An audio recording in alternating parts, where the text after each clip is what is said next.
Sometimes I feel like a fraud. Like I have no business talking about the things I talk about or doing the things that I do. Let's talk about imposter syndrome.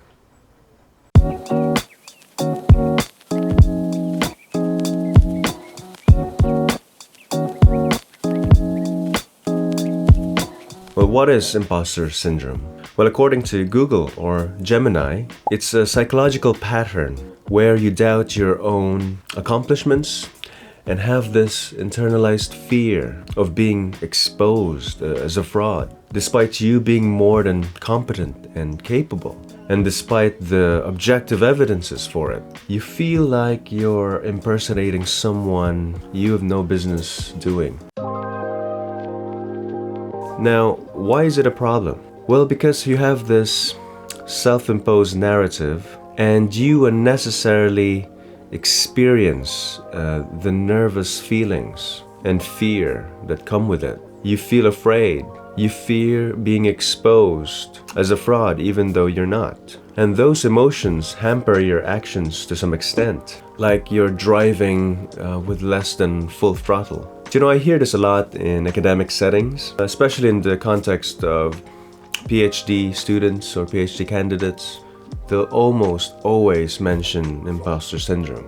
It's because they feel that they are or becoming this expert in their own fields. The irony of that, however, is that they are becoming experts in the field. And especially if they're to achieve this highest level of education a university can bestow. So why not own it? I think part of this fear is the fear of being judged by others.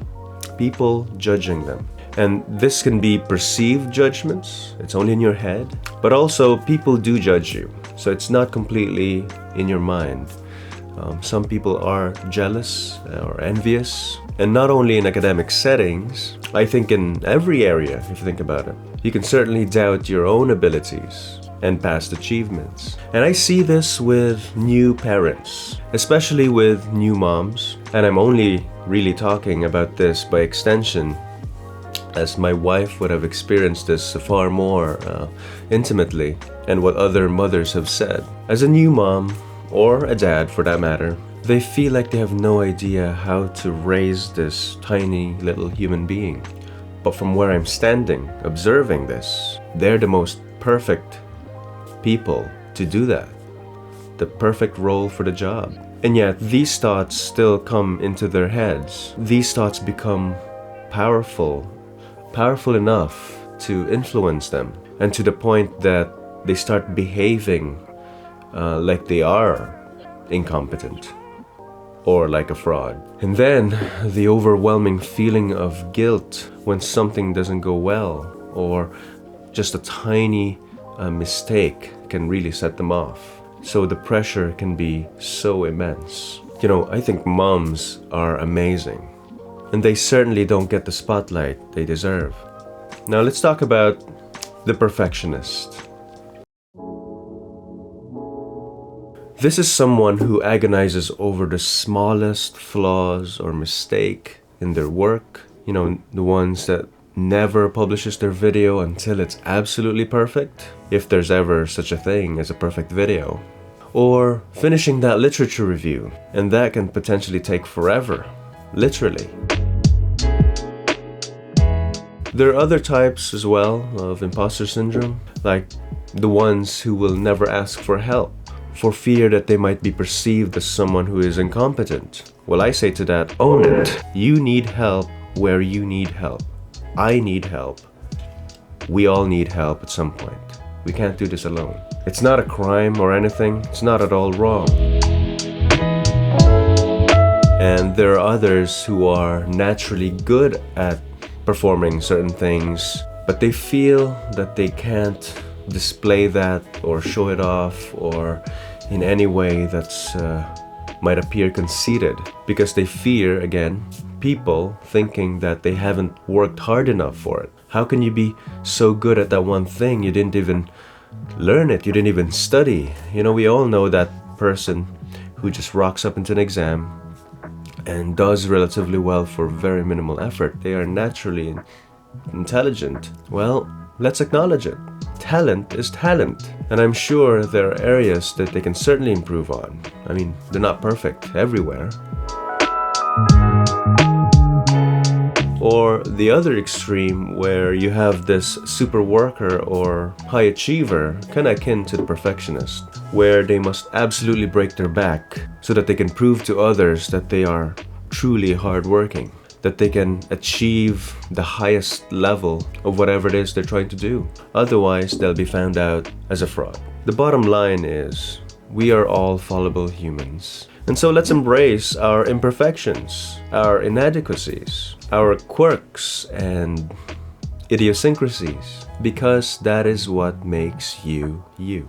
And that is what makes me, me, very unique. Even identical twins are not exactly identical. I hear this mantra, this idiom, fake it till you make it. This means that by outwardly projecting confidence, competence, and optimism, that one can eventually embody those traits and so achieve the desired outcome. Well, for me personally, that doesn't really resonate with me. So I made a tweak with that idiom. Believe it till you achieve it. And there's a slight nuance here. I feel like one is shrouding competency as best you can, hiding behind jargon, this aura of confidence, if you say it confidently enough, even though you might be wrong. But someone truly knowledgeable will eventually find you out if you keep going that way. So don't fake it until you make it, whatever that means. The other, believing it till you achieve it, is more of a mindset shift. And this is something you can do because as a human being, you should be able to do things other human beings can do. I think that's a good posture or assumption to make until you find out truly that you can't do certain things. But don't sell yourself short by just assuming that you can't right off the bat.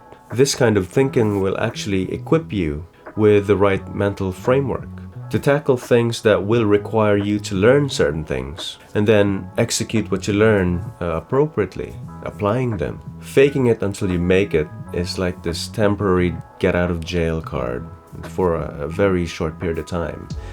Like when you're in a business meeting or something, or a presentation in college. Whereas believing that you can do it will move you towards doing the actual thing, and so being pragmatic about it, achieving results. And this truly enables you to become someone who is competent and capable.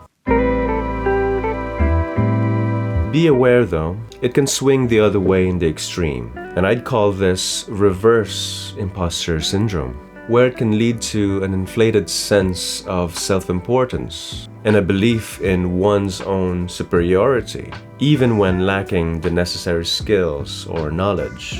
I think there's a term for this, the dunning-kruger effect, which is this cognitive bias where people with low ability at a particular task, for example, overestimate their own competence. Be cognizant of this whenever you are in a group setting. Don't be the loudest one in the group, or don't be the one with the highest word count in any discussion at a particular topic. Be aware that you are not going to be the quietest one, but certainly don't be the authority. You're wiser to say fewer words, or at least you'll appear to be. And so how do we overcome this imposter syndrome? We experience this every time it comes up. And so one of the things that you could do is by affirming to yourself what is objectively true. Look at your past achievements and other people's feedback about you. I think we all suffer from imposter syndrome, and in my opinion, it's not at all a terrible thing. For me, for example, I have felt for the longest time, and even now sometimes, that I have no business doing this YouTube thing.